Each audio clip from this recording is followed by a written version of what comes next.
Okay, Pastor Pete, you've pulled a Justin Timberlake, a Beyonce, and Michael Jackson. Right. Okay. Let me.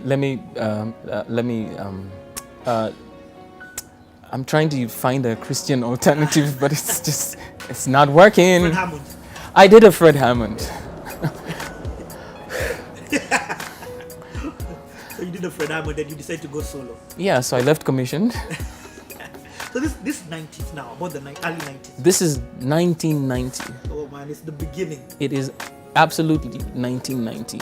And so I recorded my first project. It was called Say Yes. Okay, you can't just jump into that. When you say record, explain studios. Man, so, what studio? Okay, so when I was working with Jonah Ozela, he was working with Jack Odongo. And I was saying, if only I could get an opportunity to get into Jack's studio. And I never got the opportunity. I needed a producer, and I didn't know anything. I didn't know anyone. So my dad was friends with everybody, and he knew this lady who was a model, the late Mildred Awiti. Mildred Awiti was the cover girl for Viva magazine and everything. So of course older than me. She was older than me. I was late teens, and she was a model for African Heritage and on Viva magazine, and she was fly like never know. And I was infatuated. She was way out of my league and way older. So, but a man can dream. So she said. So my dad thought I was having some kind of struggle. So he said, talk to my son. So here we were walking in town, and we went to the African Heritage place, which was at on Kenyatta Avenue. And she said, for those guys who have no idea what African Heritage is, just Google. Google is your friend. Google. Yeah. So African Heritage was the quintessential Afro-pop jazz band, and they were based at the African Heritage, which was Alan Donovan's place, that they collected African arts and artifacts that they would sell to anyone who would bother to come into the place. And so they would have a jam session every Sunday afternoon with this band, Ayub Seda, Jack Odongo, and the whole mob who were in African Heritage. Kanye has just sampled. Correct. Who also people need to know African Heritage have sold they've got platinum. Everybody needs to just do their history and say, all these people who are talking about the hits and whatever, they need to just go and do some history.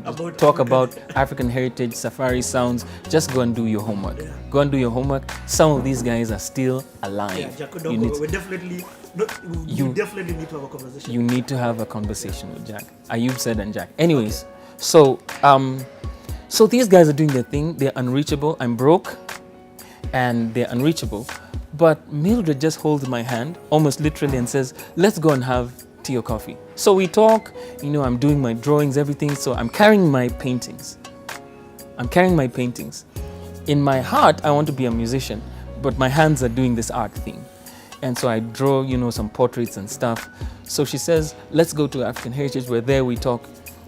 And as we were going in and coming out, she meets Jack, who they know. She says, oh, this is my friend Pisa. And so here I am with Supermodel, and I faint because I met my hero, Jack Odongo. And I say, oh my God, I'm tongue-tied, what am I gonna do? And I want to tell him, dude, you gotta hear my music. I don't have a single recording. I have nothing because I've never been to a studio in my life. I don't know what to do. Oh goodness, what am I gonna do? I don't know what to say. And he looks at the paintings and says, keep it up, and walks away. Yeah. And I say in my heart, no, come back. I can sing. And nothing. What I didn't know is that in the KBC archives, there's a recording of me singing something. I didn't know that. I found that out much later. I didn't know that that people had, people had stuff that was around. So I had a friend who had a synthesizer. Casio. It was not, everybody had Casios, but he had an Alpha Juno. a real synthesizer, and a TR-505. Google is your friend. Roland TR. So we'd make beats.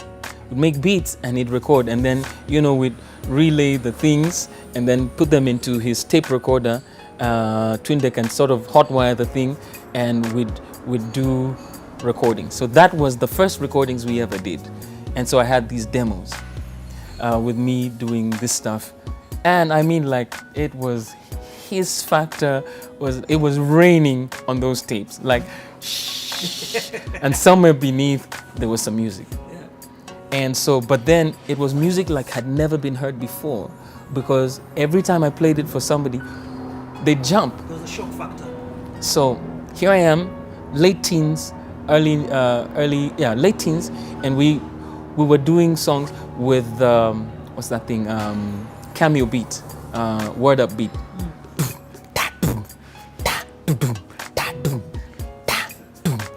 And they'd say, "Whoa, what is that?" And then we have this keyboard, and you're just changing 3 chords in the minor, in relative minor of C, and we're playing A minor to F major, A minor to F major, and everyone's saying, "Oh my goodness, oh my goodness, oh my goodness," and we were working these, you know, sort of put together songs. And so I have this, I didn't know that that was a demo. I didn't even know that that's what a demo was. So I had this and I said, okay, this is what I'm gonna do. I'm gonna take this stuff and I'm gonna go out there. So one day Jonah Uzele, remember I'm playing for his band and singing backup vocals, but he's working serious. He's a meticulously, painfully meticulous guy. I mean, the only guy I've met in the music industry who is as painful and meticulous is Aaron Rambeau. Okay, I have an idea than what you mean. Aaron Rambeau just drive you up the wall and over the other side. 2 takes. No, let's do another take. 2 takes. What? Forget it, man. So he's meticulous. He really wants to get it right.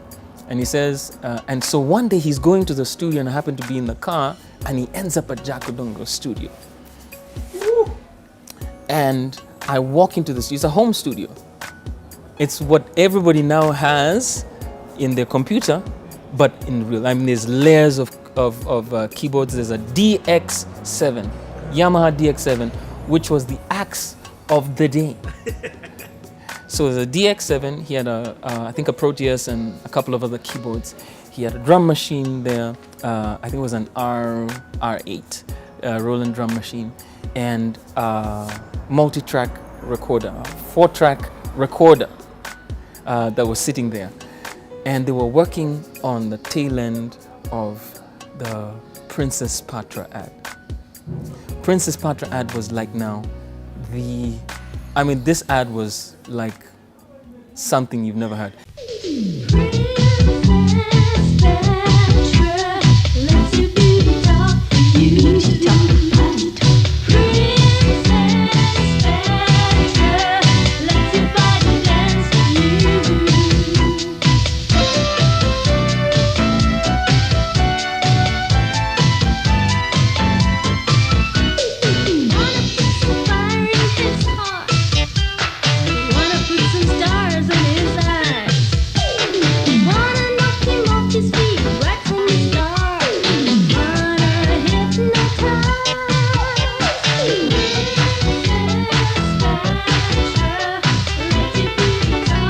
Princess Patra lets your beauty talk.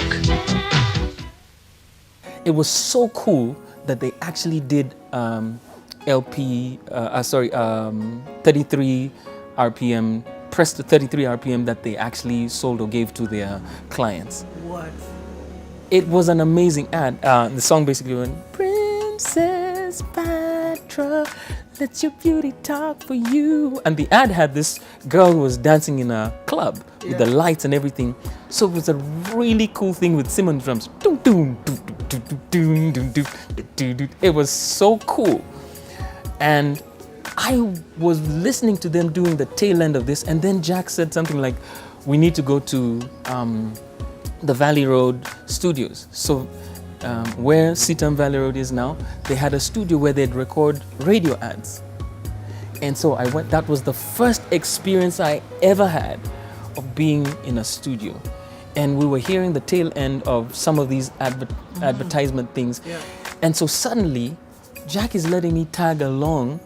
There's this kid who he met only once before, who's tagging along because he plays drums for Jonah Uzele. And Uzele is not there this time. He was. I mean, we were just going around because. Yeah. So here was the thing. This was the gig we do. So I got introduced into a world where people. This is how musicians would make their money, is that you'd sing on Sundays, but during the week you're doing commercials. Yes. You're doing jingles. That's what pays the bills. And I learned how to do jingles. And I looked at Jack working and I said, this is exactly what I want to do. So here I am, paying in the posterior to this man. I know it because I was asking all these questions. What's this? It's a patch bay. People don't even use patch bays anymore. What's this? This is a MIDI cable. What's this? And finding out, okay, hey, play that chord again. He's working. Play that chord again? Why? And he suffered me. I mean, can you imagine? This is the top producer in the country, and here I am, nobody. And he allowed me to tag along. Yo, that's mentorship on steroids. I will do anything for Jack Odongo because of what he did for me.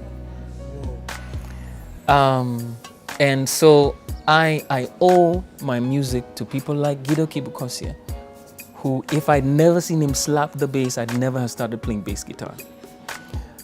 If I'd never seen Jack Odongo in the studio, I'd never have wanted to be a music producer. But you see, all my experience wasn't typically a typical gospel experience, because Jack was working on Princess Patra and working with other secular artists and so on. And so to me, I said, this is the way life is supposed to be. Because my light needs to shine to the people who are there. And I'd met, some of the greats in advertising. We were meeting with Andrew White, and Andrew White was an incredible copywriter, incredible conceptualizer. He'd just sit in the corner and tell everybody, shut up and don't bother me. For 2 hours, sitting still with his eyes closed, and then he'd get up and write a masterpiece copy or do an ad concept that would come out just like that. A genius, I would say, and this is who I was exposed to. And then you'd bump into Sam Madoka, and then the next thing you'd bump into some of the guys who were the greats in advertising. And that's how I got introduced. So please remember that I had grown up listening to all this music. I had learned how to be a graphic artist to get into advertising. But now my musical gift, nobody really knows about it, but I'm having this complete university education from the maestro genius himself, Jack Odongo, with his perfect pitch, and he'd just say, that sounds like E flat. And I said, man, I gotta do this. So I got it in my head that I should leave my band and record a solo project. And so I said, guys, it's been real. It's not that I hate you. I just need to do me. Not you. It's not you. It's me. It's me. And so I went to Jack and I said, Jack, can you produce my first project? And I don't even know what ended. I had no money to do this project. And so he told me what it would cost. So the entire project was supposed to cost, album and everything, stuff he was going to help me, was going to cost me 10K. That was like, he's like doing me a favor. Just 10 songs, 8 songs or whatever, it's going to cost you 10K plus masters. I said, wow. Okay, you need to understand, it's not master CDs, it's master tape. Yes. A chrome tape that I could go and make copies. And make copy chrome tapes. Make copy tapes from there. I learned the entire process from working with Jack Odongo. So there I was, and he said, okay, I'll do it. Take a chance on this kid who knows nothing. It's like 91? 1990. Oh, we're still in 1990, yeah? That was, I was just building up to the 1990. So we started work on this project. We did the preliminary beats and stuff with my friend John Menya, who had the one with the synthesizer and stuff. So we do the preliminary beats, program the sequencer, and then go to Jack's and dump, do a MIDI dump, and now start recording on the first 8-track recorder that I'd ever worked with. So my first album had 8 tracks. 8 tracks, 2 tracks for the audio, 3 tracks for vocals. So that's 5 tracks taken, and then keys on maybe tracks 6 or 7, and 1 for a click. So it was like 7. What you hear on the actual recording, I can't even bear to listen to it anymore, is 7 tracks and a click track that was muted, and then we do overdubs, do some punch-ins and mix that down, and then dub it back into the actual recording. Yes. And then mix it, and then we had a recording. And so that's how. And then Jack says, the guy who can do duplication for you and do some things for you, there's a guy called Kanyotu. So go down to Studio Sawa in River Road, an entire world that I had never known that I was now being introduced to. Is Kevin Kanyotu and Lee Kanyotu's father? That's Lee and Kevin's dad. That's how we became friends. And he had the state-of-the-art in the middle of River Road. State-of-the-art recording stuff. So that's how I learned how to do dubbing. You go and you get these tapes, and he says, okay, if you go somewhere down here, there's a guy who can sell you tapes at X amount of, at 20 bob a tape. That's how I learned. I learned every place in this city where you could get cheap cassettes, inlays, down to doing the printing myself. So please remember, I've studied graphic arts. So the cover for the graphic arts was you. Me and a friend of mine, so we went, did the printing down again in River Road, chose the first color, was nut brown, it wasn't black and white, nut brown, did this, printed the thing. My dad saw the tapes the first day, and here I was, the tapes, you're sticking the stickers on them, and then you're putting them in the sleeves in the tape. Take them out, do this by myself at home. So I became also the tape company. I didn't know that this was an education on production and duplication. And then moving on also into maybe distribution. Oh my goodness. So let now. me ask you, River Road, who's in River Road? Because that sounds like another industry on its own. So at that time, Kamaru was like balling. He was on fire. Kamaru was fire. And then you had Mary Wamboi doing, so now gospel had started, and then you had Mary Atieno and Mary Wamboi. Hadi Abwana is slamming with Mary Wamboi, Adamu Nahawa, and then Faustin Munishi. So that's the stuff that's happening. There's nothing like I was doing. So now I got introduced to things. So somebody says to me, so I think it's Kanyotu who says to me, hey, why did you go to Kasanga? He has a distribution unit there. There's a shop right there off Moi Avenue that you can sell your tapes. So I went to Kasanga. It's the first time I met Jeff at Kasanga. I went to the shop, his wife was there, and I said, this is my tape. So it kind of heard about some kid who said, okay, we'll listen and see if it will sell. Ain't nobody want that funk music on there. Nobody wants funk on River Road. People wanted, exactly, Kamata Maya. Oh my goodness. I was so frustrated. So I gave him a box of 10 tapes. I think it was 10 tapes that it came in. I said, here. I said, man, 10 tapes at 100 shillings. That a G, you guy. I'll make a G from my music. I came back and he said, sorry, nobody's bought it. I said, okay, let's keep it a little longer. Nobody's bought it. I realized that the best seller of your music is you. And so I developed a thing that I'd say, okay, here's what I'm going to do. I'm going to go to schools, I'm going to go to churches. So all the pastors that I'd met, all the churches that were sympathetic to me, I go to their churches and I'd sing there. So I go to the church, and so I borrow my dad's car or somebody else's car, throw my tapes in the back, and get Ted Josiah, who I'd met a few years before, to be my sound guy. So Ted Josiah was my sound engineer, and then after the concert, the tapes, there'd be a small tape table where people would buy. And so that's how I started moving records. So when you first came to me and said, I'm going to move as many CDs, I said, man, this dude started to hyperventilate and remember my days. So you said that earlier, we need to touch. You mentioned a fossil in this industry, Ted Josiah. Dude. Can you just give us the story of how you got to meet Okay, Ted? so